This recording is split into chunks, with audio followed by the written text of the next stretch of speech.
সবাইকে আমন্ত্রণ জানাচ্ছি নিউজ 24 এর নিয়মিত স্বাস্থ্য বিষয়ক সাপ্তাহিক আয়োজন state college of health sciences স্বাস্থ্য সংলাপ অনুষ্ঠানে।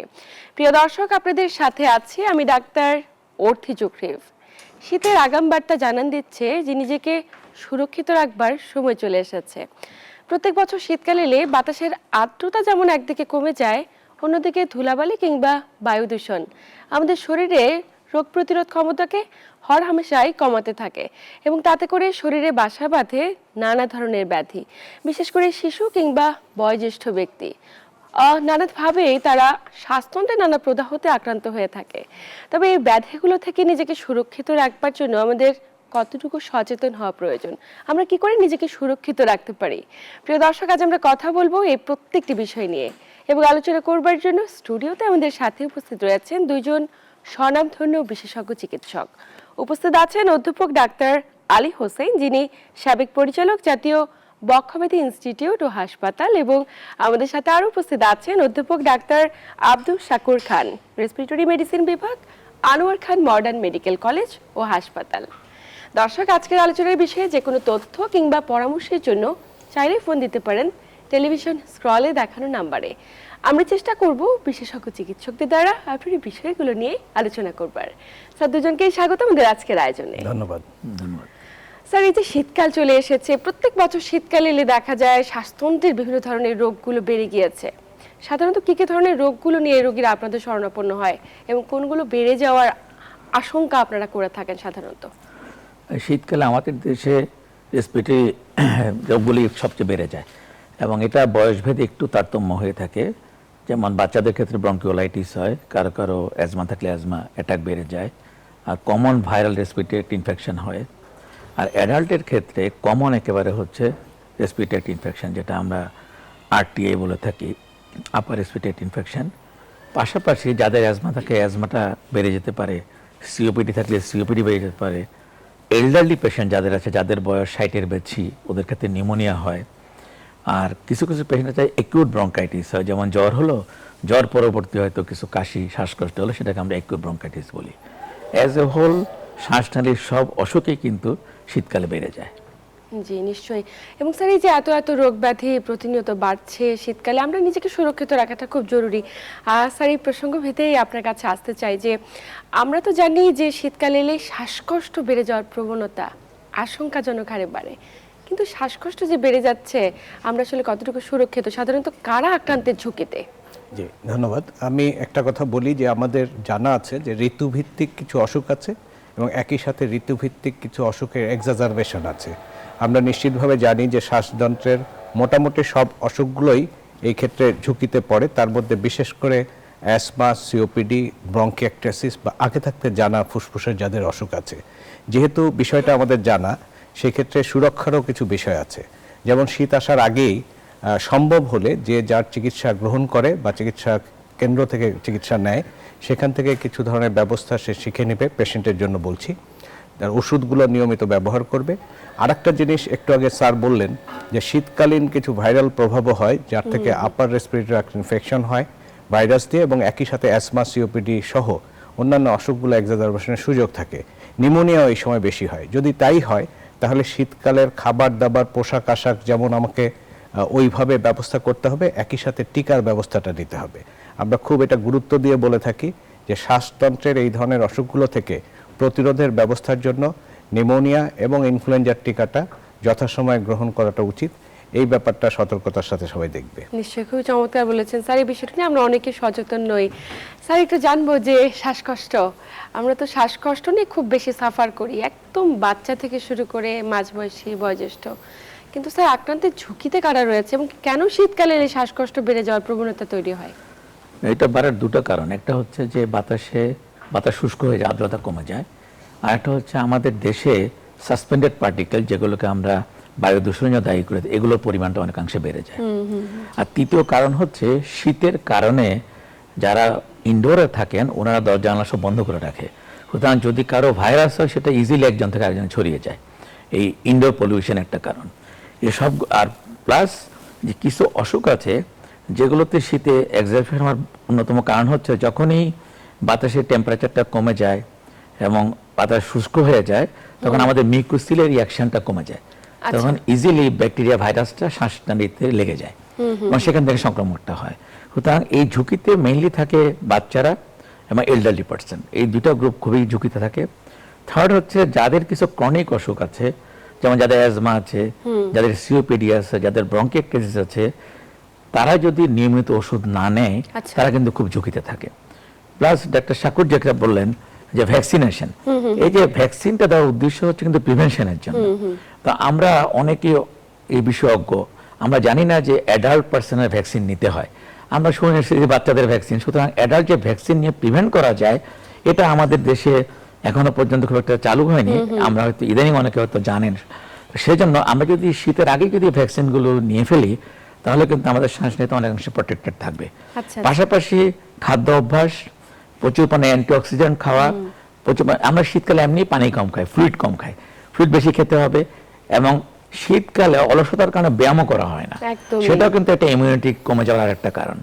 আরেকটা কারণ হচ্ছে আমরা রোদে কম যাই শীতের কারণে, তো ভিটামিন ডি অভাব হয়, সেটাও কিন্তু ইমিউনিটির ডেফিসিয়েন্সি একটা কারণ। এই সব মিলিয়ে আমাদের দেশে শীতের কারণে ইমিউন ডেফিসিয়েন্সি প্লাস মানে অন্য যে ফ্যাক্টরগুলো আছে সেগুলো মিলাই কিন্তু এই রোগগুলোর সৃষ্টি করে। একদমই স্যার, আমরা তো ভ্যাকসিনের কথা বারবার অ্যাওয়ারনেস বিল্ড আপ করার জন্য বলছি, কিন্তু আমরা অনেকেই জানি না যে ভ্যাকসিনগুলো নেবার নিয়মটা আসলে কি, কোনো পূর্ব প্রস্তুতির প্রয়োজন রয়েছে কিনা, বা কারা নিতে পারবে, কত বছর বয়স থেকে এবং কতদিন পর পর।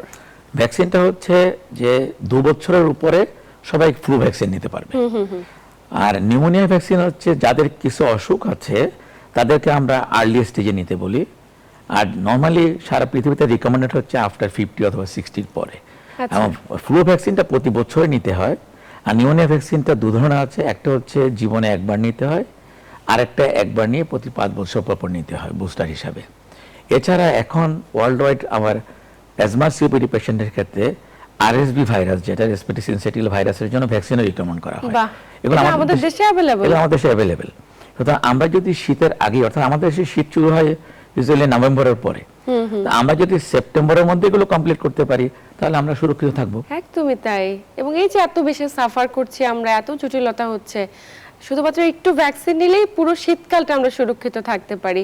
একটু স্যার আপনার কাছে যেতে চাই, যেহেতু শ্বাসকষ্টে ছিলাম, শ্বাসকষ্টের আক্রান্তের ঝুঁকিতে কারা ছিল এই বিষয়টা নিয়ে আলোচনা করছিলাম, কিন্তু স্যার একটু জানবো যে যখন একজন ব্যক্তি শ্বাসকষ্ট হয়, প্রাথমিক অবস্থায় তো চিকিৎসক পরামর্শ দেন যে কিছু মেডিসিন খাবে, ইনহেলার নেবে, অনেকে আবার নেবুলাইজার করার পরামর্শ দিয়ে থাকে, কিন্তু আসলে কোনটি বেশি নিরাপদ, নেবুলাইজার নাকি ইনহেলার, এটা নিয়ে অনেকে শঙ্কিত থাকেন, আপনার কি বলার রয়েছে? একেবারেই টু দি পয়েন্ট আমি বলবো, সারা পৃথিবীতে অ্যাজমা কেয়ার বা শ্বাসকষ্টের কেয়ার বলে যে কেয়ারটা দেওয়া হয়, এটার 2টো টাইপ আছে।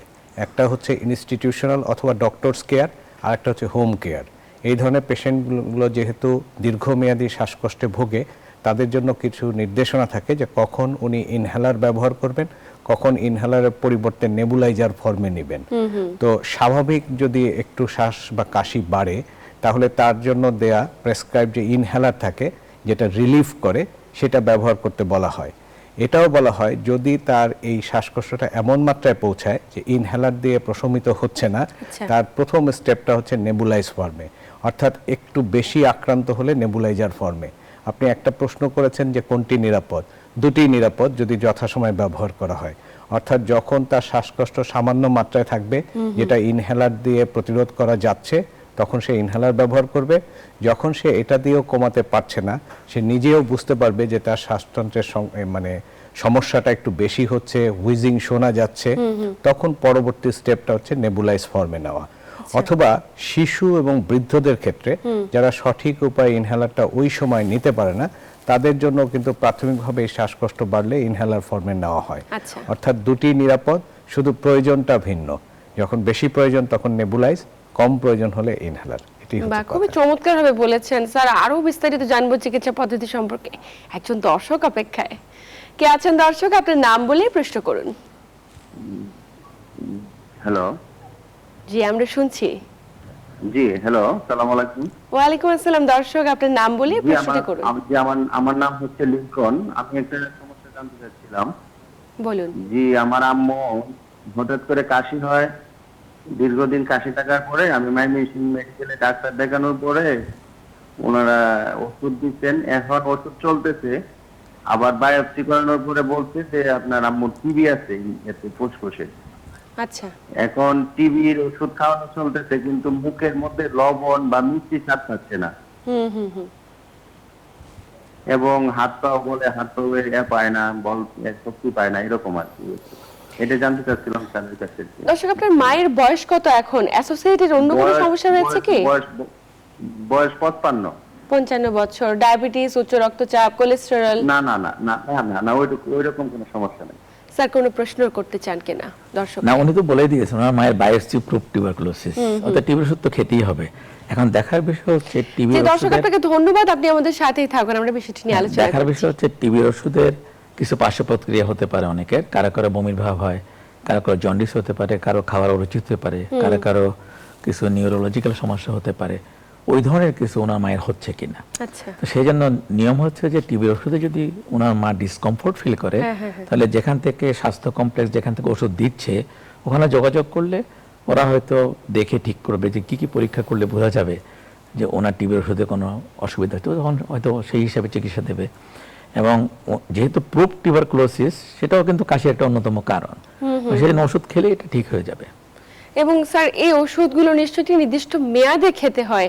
অনেকে দেখা যায় অনিয়ম করে, ঠিকমতো খাচ্ছে না, তাতেও কি পার্শ্ব প্রতিক্রিয়া তৈরি হতে পারে কিনা? না, পার্শ্ব প্রতিক্রিয়া মানে অনিয়ম করলে যেটা হবে যে তার টিবিটা আপনার প্রপারলি কন্ট্রোল হবে না, অথবা মাল্টি ড্রাগ রেজিস্ট্যান্স ডেভেলপ করবে, অথবা টিবির ওষুধ কিছুদিন খেয়ে ছেড়ে দিলে আবার ব্যাকটেরিয়াল পলিফারেশনের জন্য হয়তো টিবিটা আরো তীব্র আকারে হবে। কিন্তু টিবির ওষুধ প্রতিদিন খেতে হবে, এবং ডেফিনেটলি এটা স্বাস্থ্য কমপ্লেক্সে বলেই দেওয়া হয় 6 মাসের জন্য খেতে হয়। প্রথম 2 মাস এক ধরনের ওষুধ, পরবর্তী 4 মাস অন্য ধরনের ওষুধ। তার মানে শঙ্কিত হবার কোনো কারণ নেই, ওষুধগুলো নিয়মিত খেলে অবশ্যই এটি থেকে সুরক্ষিত থাকবে। অবশ্যই। স্যার, আমরা যে এই প্রসঙ্গে উঠিতে ছিলাম, যে শ্বাসকষ্ট হচ্ছে একজন ব্যক্তির, তিনি ইনহেলার ব্যবহার করবে নাকি নেবুলাইজার ব্যবহার করবে? স্যার খুব চমৎকারভাবে বলছিল, কিন্তু কি জানতে চাই যে ইনহেলার ব্যবহারের সঠিক নিয়ম সম্পর্কে আমরা অনেকেই জানি না, এবং তাতে করে দেখা যায় বিভিন্ন ধরনের জটিলতা, আর রিকভার হচ্ছে না, সংক্রমণ থেকেই যাচ্ছে। আপনি কি পরামর্শ না, দেন? এখন তো সাকুর তো খুব চমৎকারভাবে বলেছে ইনহেলার এবং নেবুলাইজার। শুধু পার্থক্য হচ্ছে যদি পেশেন্ট নিতে পারে ঠিক মতো ঠিক সময়ে, তাহলে ইনহেলার হচ্ছে তার জন্য আইডিয়াল। না পারলে তো নেবুলাইজার আছে। তবে এখন কিন্তু ইনহেলারের ভিতরে একটা লিফলেট আছে সুন্দর চমৎকার, এবং সেই লিফলেটে স্টেপ ওয়াইজ দেওয়াই আছে কিভাবে ইনহেলার নিতে হবে, কখন ঝাঁকাতে হবে, এবং কিভাবে ক্যানিস্টারটাকে ধরতে হবে, এবং চাপ দিয়ে কিভাবে নিঃশ্বাস নিতে হবে, কতক্ষণ ব্রেথ হোল্ড করতে হবে, কখন ছাড়তে হবে, চমৎকারভাবে স্টেপগুলো দেওয়া আছে। এটা ফলো করলে কিন্তু ইনহেলার খুব সহজে নেওয়া যাবে। এবং ইনহেলার যদি কেউ নিতে অক্ষম হয়, সেক্ষেত্রে স্পেসার আছে, এবং সেটা ইনহেলারের সাথেও থাকে, আলাদা কিনতেও পাওয়া যায়। এবং স্পেসার আবার অনেক প্রকারভেদ আছে, যেমন মাস্ক আছে, উইদাউট মাস্ক আছে। সুতরাং এখন কিন্তু আমাদের দেশের পেশেন্টরা অনেক সচেতন, ওনারা কিন্তু ইনহেলার ইউজ করতে পারে, এবং হয়তো এমন হতে পারে যে কোঅর্ডিনেট করতে পারে না যে কখন মানে নিঃশ্বাস নেওয়ার সাথে ইনহেলারটাকে চাপ দিতে হবে। সেই ইনকোঅর্ডিনেশন যদি হয়, তাহলে স্পেসার ইউজ করলেই ঠিক হয়ে যাবে। এটা হলো একটা গ্রুপ। সেকেন্ড হচ্ছে শাকুর খুব চমৎকারভাবে বলেছে যে নেবুলাইজার। নেবুলাইজারটা হচ্ছে যদি কেউ নিতে না পারে ইনহেলার, তার জন্য তো নেবুলাইজার আছে, কিন্তু সমস্যা হচ্ছে যে নেবুলাইজারটাকে পরিষ্কার রাখতে হবে। ওটা কিন্তু একটা সোর্স অফ ইনফেকশন, এটা একটা। আরেকটা হচ্ছে নেবুলাইজার তো অনেক বেশি মিস্ট তৈরি হয়, অনেক বেশি ধোঁয়া তৈরি হয়, এবং সেই ধোঁয়া কিন্তু আমি এখানে নেবুলাইজার নিচ্ছি, আশেপাশে হয়তো অনেকেই আছে, আমি যে ইনহেলার এক্সেল করতেছি তাতে করে ব্যাকটেরিয়া সংক্রমণের ঝুঁকিও থেকে যায়। তো সেই জন্য নেবুলাইজার ইউজ করার সময় একটু কশাস হতে হবে আমাদেরকে। সেই জন্য ইনহেলার যদি কেউ ব্যবহার করতে পারে, তার অ্যাপ্রোপ্রিয়েটলি ইনহেলার সহজে বহনযোগ্য, কারেন্ট লাগে না, সুতরাং এটা অনেক সেফ। এবং যদি কেউ না পারে, তার জন্য তো নেবুলাইজার আছেই। একদমই, খুব চমৎকারভাবে বলেছেন। আরো একজন দর্শক অপেক্ষায় রয়েছে। প্রিয় দর্শক, কে আছেন? আপনার নাম বলে প্রশ্ন করুন। ঢাকা থেকে। জি, কি সমস্যা বলুন, আমরা শুনছি। আমার হাজবেন্ডের গত 3-4 বছর আগে টিবি হয়েছিল, তো ওটা কোর্স ফুলি কমপ্লিট হয়েছে। তো এরপর থেকে প্রতি শীতের মৌসুমে, যে শীতের আগাম থেকে কাশিটা শুরু হয়, কিন্তু কাশিটা সহজে যায় না। তো আমরা প্রতিবারই চেস্ট এক্সরে করেছি বা ফুল বডি চেক আপ করেছি, কোনো প্রবলেম নেই, কিন্তু এই কাশিটা দীর্ঘদিন থেকে যায়। এই টানা শীতের মৌসুমটাই 4 মাস 5 মাস থাকে। তো দেখা যায় যে ডাক্তার শুধু মন্টিন বা ফেক্সোটা সাজেস্ট করে, তো এটা কন্টিনিউ করার পরও প্রতিদিন টুকটাক কাশি থাকে, সেক্ষেত্রে এখন কি করা? না, ধন্যবাদ। আপনি যে আপনি সাথে থাকুন, আমরা বিষয়টি নিয়ে আলোচনা করছি। জি, আপনি এমন একটা প্রসঙ্গ এনেছেন, এটা অনেক ক্ষেত্রে প্রাসঙ্গিক। আমরা দেখি যে অনেকের নিউমোনিয়া পরবর্তীতে অথবা টিবি পরবর্তীতে এই উপসর্গগুলো দেখা দেয়।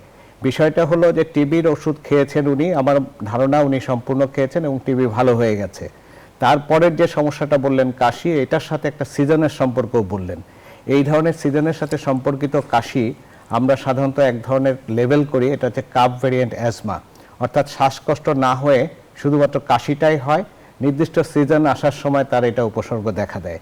এটাও বলেছেন যে নির্দিষ্ট কয়েকটা ঔষধ খেলে হয়তো সাময়িক কমে যায়।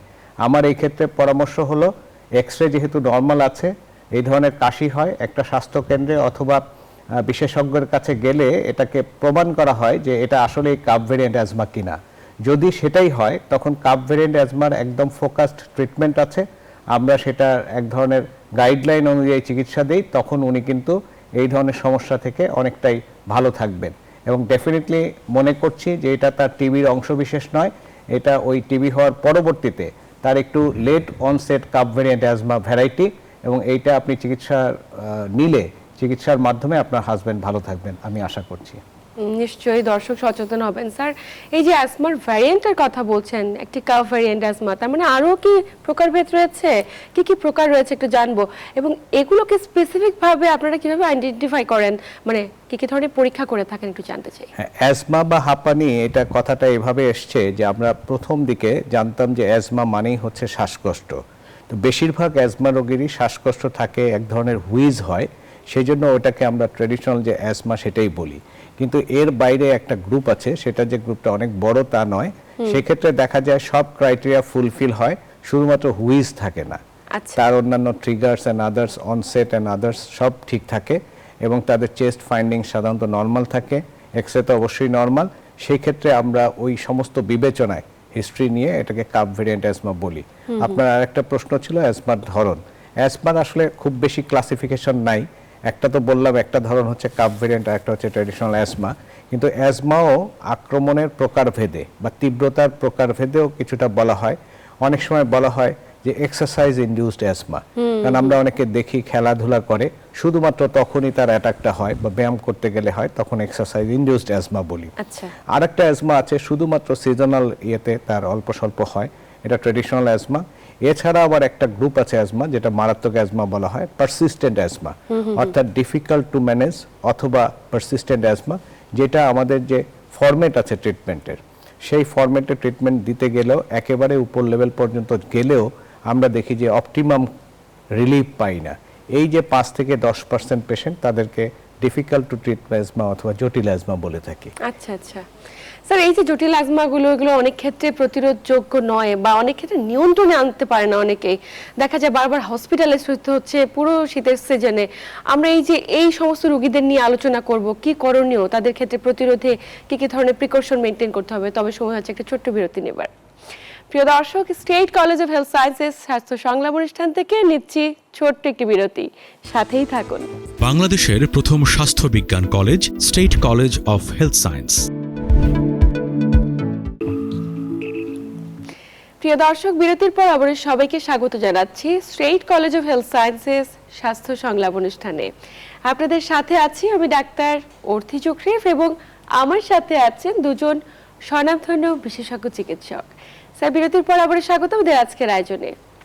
বিরতির আগে আমরা কথা বলছিলাম যে এই যে কমপ্লিকেটেড ধরনের অ্যাজমাগুলোতে যারা ভুগছে, তীব্র শ্বাসকষ্ট, এবং পুরো শীতের মৌসুমটাতে দেখা যায় বারবার হাসপাতালে ভর্তি হচ্ছে, অক্সিজেন কন্টিনিউয়াস দিয়ে রাখতে হচ্ছে 2 দিন 3 দিন, এবং সেই সাথে ইনজেক্টেবল প্রসিডিউরে মেডিসিন চলছে। এই সমস্যাগুলো আসলে স্যার কি কারণে, কিভাবে নিয়ন্ত্রণ করা যায়? এর জন্য দেখা প্রয়োজন যে ওনার কি শুধু অ্যাজমা আছে, অ্যাজমার সাথে অন্য কোনো অসুখ আছে, যেমন শ্বাসকষ্ট হার্ট ফেলিওর জন্য হতে পারে, নিউমোনিয়ার জন্য হতে পারে, ইন্টারস্টিশিয়াল লাং ডিজিজের জন্য হতে পারে। সুতরাং যদি আমরা ওগুলো এক্সক্লুড করে নিই এবং দেখি যে শুধু অ্যাজমার জন্যই হচ্ছে, তখন দেখার বিষয় হচ্ছে যে অ্যাজমার সঠিক চিকিৎসা পাচ্ছে কিনা, অর্থাৎ জিনা গাইডলাইন অনুযায়ী অ্যাজমার চিকিৎসা পাচ্ছে কিনা। যদি চিকিৎসা পেয়ে থাকে তখন দেখতে হবে যে তার ওষুধের কমপ্লায়েন্সটা কেমন, অর্থাৎ যখন যেটা নেওয়ার কথা সেটা ঠিক মতো নিচ্ছেন কিনা।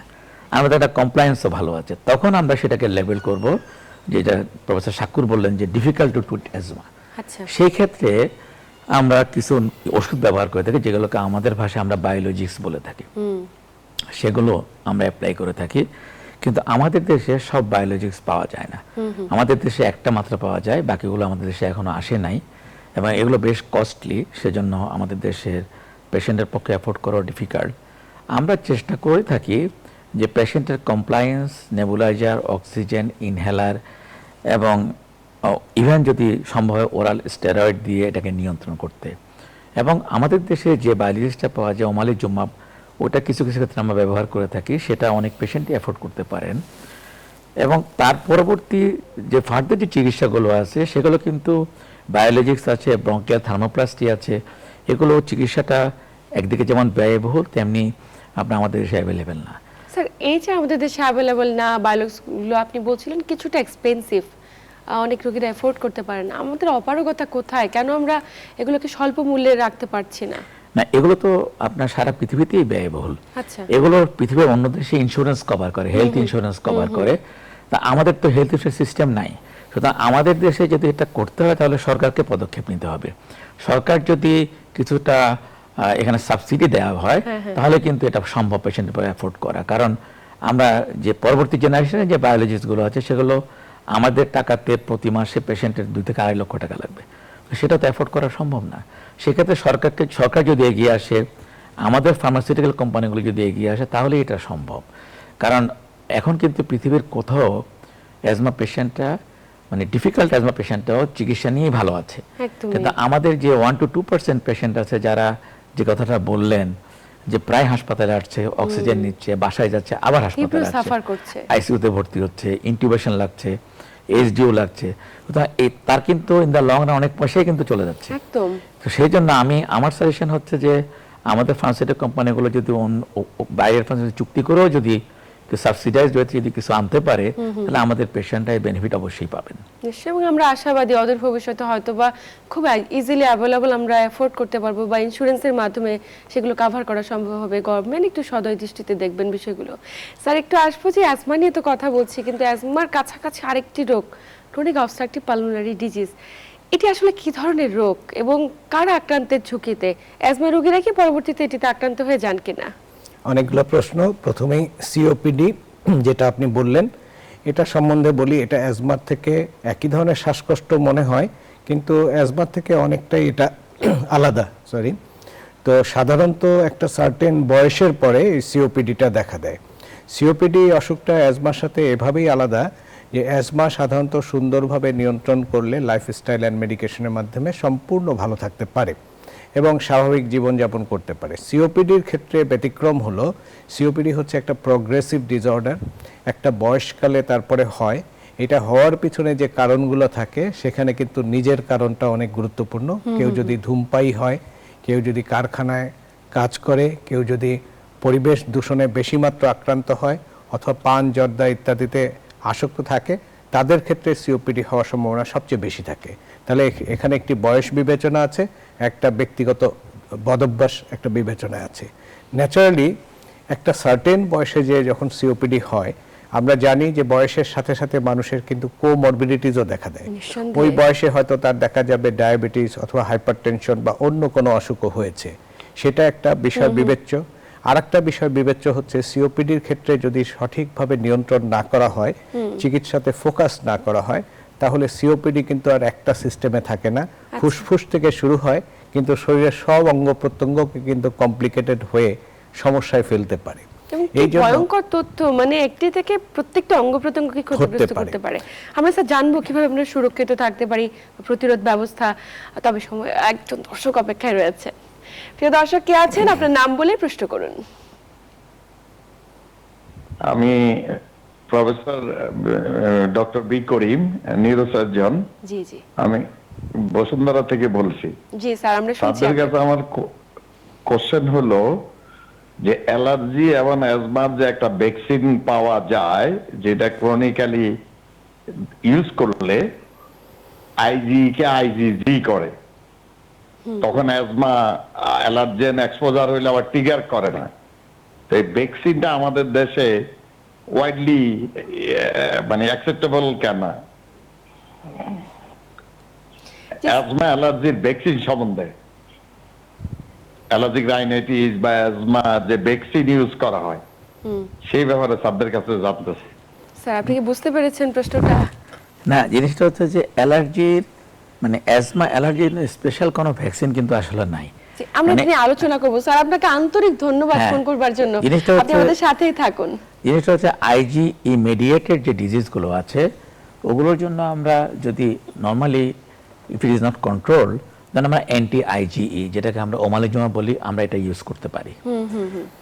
আর মানে আইজিই লেভেল কিন্তু ওমালিজুমা কিন্তু কমায় না, যেটা করে যে ফ্রি আইজিইটাকে সে বাইন্ড করে। আচ্ছা, সুতরাং আইজিই কিন্তু যেখানে মাপবো সেটা কিন্তু একই রকম থাকবে, কিন্তু পেশেন্টের সিমটম রিলিফড হবে। মানে স্পেসিফিক্যালি প্রফেসর করিম সাহেব যেটা বললেন যে অ্যাজমা অ্যালার্জির জন্য যে ভ্যাকসিন, সত্যিকার অর্থে এ ধরনের কোনো আসলে ভ্যাকসিন নাই। ভ্যাকসিনটা হচ্ছে যে if it is not controlled with the conventional management then we can use the anti IgE, যাতে করে আইজিই মেডিয়েটেড মানে ইয়েগুলো রিলিজ না হয়, মানে লিউকোট্রিনস গুলো যাতে রিলিজ না হয় ওই জন্য। মানে স্পেসিফিক্যালি একেবারে যে মানে আমরা এই ভ্যাকসিনটা দিলে অ্যাজমা অ্যালার্জি প্রিভেন্ট হয়ে যাবে এই ধরনের ভ্যাকসিন আসলে সত্যিকার অর্থে নাই, এখনো পর্যন্ত আসেনি বাজারে। মানে স্যারের হয়তো বা প্রশ্নটা ছিল কেন বাজারে আসেনি বা আসার সম্ভাবনা আছে কিনা ভবিষ্যতে। জি, আমি একটু এখানে বলতে চাই। একদমই। প্রথমে হচ্ছে প্রশ্নটা খুব গুরুত্বপূর্ণ, কিন্তু প্রশ্নের উত্তরটাও অত্যন্ত গুরুত্বপূর্ণ। আমরা জানি গ্লোবালি অ্যাজমাটা আমরা সমস্যায় পড়ি, এই জন্য আমাদের গ্লোবাল যে অ্যাসোসিয়েশন আছে জিনা, এই গাইডলাইনের মধ্যে কোথাও অ্যাজমার ভ্যাকসিন অথবা অ্যালার্জিক রাইনাইটিসের ভ্যাকসিনের কথা বলা নাই। একটি কথা বলা আছে যে যে সমস্ত কারণে ট্রিগার হয়, যেমন ভাইরাস দিয়ে ট্রিগার হয় সেখানে ফ্লু শট, যেখানে নিউমোনিক কোনো কিছু হওয়ার সম্ভাবনা থাকে নিউমোনিয়ার ভ্যাকসিন আছে। সত্যিকার অর্থে যদি কারো ক্ষেত্রে দেখা যায় যে তিনি একটি বা দুটি মাত্র ট্রিগার দিয়ে ট্রিগার্ড হচ্ছেন, এরকম যদি আইডেন্টিফাই করা হয় তাহলে ওই মাইটস অথবা ওই কোনো একটা কিছুর জন্য ভ্যাকসিনের প্রবর্তন আছে। আর স্যার তো একটা কথা পরিষ্কার বললেন যে আমরা বিশেষ করে আইজিই মেডিয়েটেড যে ডিজিজগুলো হয় সেমন অ্যাজমার পাশাপাশি আরও কিছু, সেই ক্ষেত্রে আইজি ব্লকার আমরা ইউজ করি, কিন্তু সরাসরি ভ্যাকসিন নাই। আমরা সামনের দিকে তাকিয়ে আছি যে সামনে যদি এমন কিছু আসে যখন জিনা আমাদেরকে এটা অনুমোদন দিবে আমরা তখন সেই ধরনের ভ্যাকসিন ব্যবহার করতে সক্ষম হব। এখন পর্যন্ত অ্যাজমা বা অ্যালার্জিক রাইনাইটিসের জন্য সরাসরি কোনো ভ্যাকসিন যে অর্থে বোঝানো হয়েছে সে অর্থে নাই। বাহ, খুব চমৎকারভাবে বলেছেন। এবং আমরা প্রত্যেকে চাই যেহেতু অ্যাজমাটা এত কমপ্লিকেটেড, আমাদেরকে এত বেশি ভোগাচ্ছে, যদি একটা ভ্যাকসিন চলে আসতো তাহলে হয়তো বা অনেকেই সুরক্ষিত থাকতে পারতো। স্যার সিওপিডি নিয়ে তো আলোচনা করছিলাম, একটু জানবো যে এই যে সিওপিডিতে এত ব্যক্তি ভুগছে, দেখা যায় একটা সময় পরে শ্বাসকষ্টে তীব্র শ্বাসকষ্টে মৃত্যুবরণ করছে, আমরা কিভাবে এটাকে প্রতিরোধ করতে পারি? সাকর তো খুব চমৎকারভাবে বলেছে সিওপিডির কারণটা, এবং এটা যে একটা সিস্টেমিক ডিজিজ এবং এটা হচ্ছে একটা প্রগ্রেসিভ ডিজিজ। আমরা চিকিৎসা করলেও আগাবে, চিকিৎসা না করলেও আগাবে, কিন্তু পার্থক্য হচ্ছে আমরা যদি চিকিৎসা করি আর ট্রিগার ফ্যাক্টরগুলোকে প্রিভেন্ট করি তাহলে প্রগ্রেশনটা স্লো হবে, এটাই পার্থক্য। সুতরাং আমরা এখান থেকে প্রথমে আমাদেরকে ঠিক করতে হবে আমি সিওপিডিতে ভুগবো না, এবং সেটার জন্য প্রধান উপায় হচ্ছে ধূমপান ত্যাগ করা। এটা একেবারে খুবই ইম্পর্টেন্ট। সেটা অ্যাক্টিভ হতে পারে, প্যাসিভ হতে পারে, দুটোই বন্ধ করতে হবে। থার্ড হচ্ছে আমাদের যে বায়োমাস যে গ্যাস নির্গত হয়, যে আমাদের যে গ্রামগঞ্জে যে পাতায় খড়ে রান্না করে, খড়ি চুলা রান্না করে, লাকড়ি চুলা রান্না করে, এগুলো একটা important cause of the COPD, যেটা আমাদের female good number of patient ভোগে সিওপিডিতে। থার্ড হচ্ছে বায়ু দূষণ, এটা একটা মেজর ফ্যাক্টর আমাদের জন্য। আমরা কিন্তু ঢাকা হচ্ছে বিশ্বের সেকেন্ড বায়ু দূষণ এলাকা, এবং শীতকালে তো বায়ু দূষণ আরো বেড়ে যায়। সুতরাং বায়ু দূষণ প্রিভেনশন এটা একটা আমাদের চ্যালেঞ্জিং, এটা আমাদেরকে বন্ধ না করলে আমাদের সিওপিডি প্রিভ্যালেন্স কমবে না। ফোর্থ হচ্ছে ইন্ডাস্ট্রিয়ালাইজেশন, আরবান যে ইন্ডাস্ট্রিয়ালাইজেশন হচ্ছে আনপ্ল্যান্ড ইন্ডাস্ট্রিয়ালাইজেশন, এবং তা সেখান থেকে যে ওয়েস্টগুলো নির্গত হয় প্রপার ওয়েস্ট ম্যানেজমেন্টটা নাই, এগুলো হচ্ছে খুব। থার্ড ফোর্থ হচ্ছে আমাদের যে ট্রাফিক, রাস্তায় যে গাড়িগুলো চড়ে, এই গাড়িগুলোর 90% পাবলিক ট্রান্সপোর্ট হচ্ছে ফিটনেসবিহীন, যেগুলো চলাচল উপযুক্ত, এগুলো কিন্তু ইমিশন করতেছে carbon monoxide, carbon dioxide emission করতেছে, সেটা বায়ু দূষণ একটা অন্যতম কারণ। সুতরাং সিওপিডি প্রিভেনশনের যে পিলারগুলো আছে আমরা এখান থেকে অনেক পিছনে, সুতরাং আমাদের সিওপিডি প্রিভ্যালেন্স বাড়বেই, এটা একটা ফ্যাক্টর। সেকেন্ড হচ্ছে আমাদের যে খাদ্যাভ্যাস, যদি আমরা বলি ইমিউনিটি যদি বলি, আমাদের খাদ্যাভ্যাসও খুবই খারাপ। আমরা পর্যাপ্ত পরিমাণ গ্রিন ভেজিটেবল, লিফি ভেজিটেবল খাই না। একদমই। আমরা সবাই জাঙ্ক ফুডগুলো খাই, যেগুলো আমাদের ইমিউনিটি কমিয়ে দেয়। বিদেশে দেখবেন ওরা সানবাত নেয়, সানবাত কিন্তু শখ করে নেয় না, তারা ভিটামিন ডি প্রোডাকশন জন্য সানবাত নেয়, যাতে ইমিউনিটি বুস্ট আপ হয়। আমরা সূর্য থেকে এড়িয়ে চলি, আমরা ছাতা নিয়ে চলি, তোমার ছায়ায় গিয়ে দাঁড়ায়। সুতরাং ইমিউনিটি বিল্ড আপ করলেও কিন্তু সিওপিডি অনেকাংশে কমে যাবে। এছাড়া কিন্তু ওয়ার্ল্ড ওয়াইড সিওপিডি গ্র্যাজুয়ালি বাড়ছে। এটা এখন 6 লিডিং কজ অফ ডেথ, হয়তো 2030-এ থার্ড লিডিংয়ে চলে আসবে। আমাদের দেশে ধূমপান বন্ধ করা, বায়ু দূষণ বন্ধ করা, মানে আনপ্ল্যান্ড ইন্ডাস্ট্রিয়ালাইজেশন বন্ধ করা, এই তিনটা যদি আমরা বন্ধ করতে পারি, সিওপিডি অনেকাংশেই কমে যাবে। নিঃসন্দেহে খুব চমৎকারভাবে বুঝিয়ে বলেছেন। হয়তোবা প্রত্যেকটি দর্শক একটু হলেও মনোযোগী হবে বিষয়গুলোর প্রতি। এবং স্যার, আরো স্বাস্থ্যতন্ত্রের প্রদাহ নিয়ে অনেক কিছু জানার আছে, জানবো প্রতিরোধ ব্যবস্থা সম্পর্কে। তবে সময় হয়েছে একটি ছোট্ট বিরতি নেবার। প্রিয় দর্শক, স্টেট কলেজ অফ হেলথ সায়েন্সের স্বাস্থ্য সংলাপ অনুষ্ঠান থেকে নিচ্ছি ছোট্ট একটি বিরতি, সাথেই থাকুন। প্রিয় দর্শক, বিরতির পর আবার সবাইকে স্বাগত জানাচ্ছি স্টেট কলেজ অফ হেলথ সায়েন্সের স্বাস্থ্য সংলাপ অনুষ্ঠানে। আপনাদের সাথে আছি আমি ডাক্তার অর্থি জোখরিফ এবং আমার সাথে আছেন দুজন বিশেষজ্ঞ চিকিৎসক। স্যার, বিরতির পর আবার স্বাগত আমাদের আজকের আয়োজনে। বিরতির আগে কথা বলছিলাম অ্যাজমা এবং সিওপিডিতে আক্রান্তের ঝুঁকিতে কারা প্রতিরোধে আমাদের করণীয় কি। স্যার, একটু ভিন্ন প্রসঙ্গে যেতে চাই। আমরা অনেক সময় খেয়াল করি যে কোনো একজন আমাদের বাড়ির সদস্য নাক ডাকছে এবং মাঝে মাঝে নাক ডাকতে গিয়ে তার শ্বাসটি বন্ধ হয়ে আসছে। এই বিষয়টিকে অনেকে গুরুত্ব দেন, আবার অনেকেই এটা নিয়েই তার লাইফ, তার জীবনযাপন পদ্ধতি চালিয়ে যান। এটিকে আসলে গুরুত্ব দেওয়া কতটুকু জরুরি এবং কি কারণে এটি হয়ে থাকে? এটা খুবই গুরুত্বপূর্ণ। আমরা প্রায়শই শুনি যে অনেকে ঘুমের মধ্যে নাক ডাকেন। হয়তো অনেকে মনে করতে পারেন যে নাক ডেকে ঘুমাচ্ছে মানে ওনার ঘুমটা হয়তো খুব ভালো হচ্ছে। বিষয়টা বিজ্ঞান ভিত্তিকভাবে বললে এটা মোটেও তা নয়। আমরা ঘুমের মধ্যে যাদেরকে নাক ডাকতে দেখি তাদের সকলেই নয়, তাদের মধ্যে কারো কারো স্লিপ অ্যাপনিয়া নামে একটা অসুখ আছে। স্লিপ অ্যাপনিয়াটা একটা জটিল টার্ম। আমি এটাকে যদি সহজ করি, তার মানে তার নাক ডাকার পাশাপাশি তার রাতের ঘুমটাকে যদি স্টাডি করা হয়, দেখা যাবে প্রায়শই তার অক্সিজেন লেভেল কমে যায়। অর্থাৎ ওই যেটা বললেন শ্বাস বন্ধ হয়ে থাকে, এটা যেমন সত্য, একই সাথে যে আমাদের অপটিমাম লেভেল অক্সিজেন মেনটেন করতে হয় সেটা ড্রপ করে।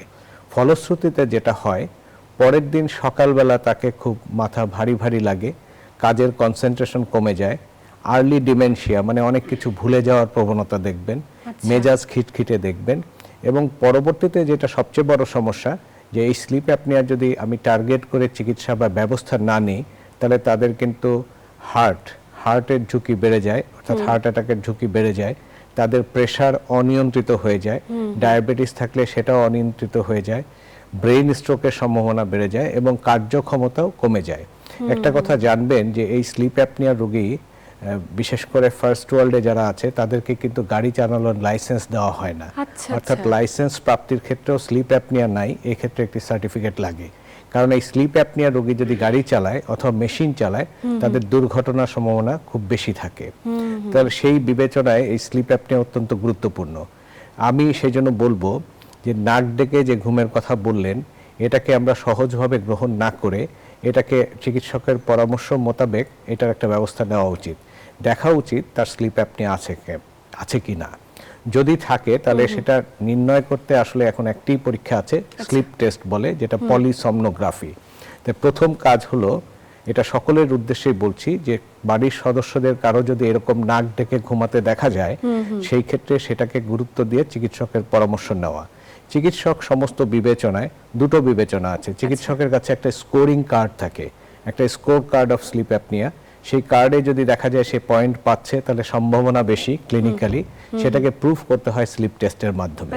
যদি স্লিপ টেস্টে পজিটিভ হয়, তাহলে কতগুলো হচ্ছে লাইফস্টাইল মডিফিকেশনের কথা বলা হয়, ওজন কমানো সহ শারীরিক ব্যায়াম ইত্যাদির কথা যেমন বলা হয়, একই সাথে মেশিন ব্যবহার করার কথা, যে মেশিন আমরা বলি সিপ্যাপ অথবা বাইপ্যাপ, বিভিন্ন ক্ষেত্রে এটা লাগে, সেই পরামর্শটা দেওয়া হয়। এবং কাদের ক্ষেত্রে এটা লাগবে, কাদের ক্ষেত্রে লাগবে না, নিশ্চয়ই একজন চিকিৎসক পরামর্শ দেবেন। অবশ্যই চিকিৎসকের কাছে যাওয়া জরুরি এবং বিষয়টিকে গুরুত্ব দেওয়া জরুরি। একটু এই প্রসঙ্গ ধরে স্যারের কাছে যাব। স্যার, এই যে এত ব্যক্তিরা স্লিপ অ্যাপনিয়ায় ভুগছে, স্যার তো খুব চমৎকারভাবে বলছিল, আপনি এটার সঙ্গে কিছু যোগ করতে চান কিনা? মানে কোন বিশেষজ্ঞের কাছে যাবে? অনেকে তো ENT সার্জনের কাছে যান, অনেকে মেডিসিন স্পেশালিস্টের কাছে যান। এটা ইএনটি সার্জনও ডিল করে, আবার রেসপিরেটরি ফিজিশিয়ানরাও ডিল করে থাকেন। এটা ডিপেন্ড করছে যে পেশেন্ট যেখানে গিয়ে বলল, যে প্রফেসর ঠাকুর যেটা বলল যে আমি দিনের বেলা ঝিমাই, কাজ করতে পারি না, অবসন্নতা লাগে, এবং হয়তো তার পার্টনার বললেন যে উনি রাত্রেবেলা যখন ঘুমায় একটা সময় নিঃশ্বাস বন্ধ হয়ে যায়, ঘুম থেকে উঠে বসে যায়, তাহলে যিনি চিকিৎসক উনি বুঝতে পারবেন যে তার স্লিপ অ্যাপনি আছে কি নাই।